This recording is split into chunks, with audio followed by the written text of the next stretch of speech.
कहते हैं कि इतिहास अपने पन्ने बदल सकता है पर रजपूत अपने उसूल नहीं। जो રજપૂતોના ઇતિહાસને જો ખંગોળવામાં આવે ને તો પોતાના પતિની પાછળ જોહર થનાર અને સતી થનાર અણગણિત કહાનીઓ તમને જોવા મળશે, જેમાં ચિત્તોડગઢના રાણી પદ્માવતીએ 1300 દાસીઓ સાથે જોહર કરેલું હતું અને રાજમાતા કર્ણાવતીએ 13,000 રાણીઓ સાથે જોહર કરેલું હતું। આવી જ એક કહાની સાથે આપને રૂબરૂ કરવા માટે હું આવી ગયો છું આજે ગુજરાતના અરવલ્લી જિલ્લાના મલાસા ગામમાં। આ જગ્યા પર સતી માતાના જમણા હાથના પંજાનું નિશાન છે, જેની અહીં પૂજા કરવામાં આવે છે અને કોઈ પણ સારો પ્રસંગ હોય તો અહીંયા સતી માતાના આ ડેરા આગળ દીપ પ્રગટાવી તેમને યાદ કરવામાં આવે છે। આ ગામમાં ઠાકુરાણી લાલ કુંવરબા ભવાનસિંહજીએ વિક્રમ સંવત 1899માં એટલે કે આશરે અંદાજિત 180 વર્ષ પહેલા પોતાના પતિદેવ ભવાનસિંહ જોડે આ જગ્યા પર સતી થયેલા હતા।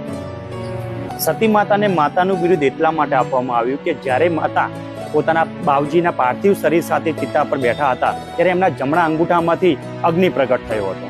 ત્યાંથી સંપૂર્ણ અગ્નિ સંસ્કાર સંપન્ન થયો હતો અને આ સમગ્ર ઘટનાને માતાજીનો સાક્ષાત્કાર ગણવામાં આવે છે અને માતા સતી માતા કહેવાયા।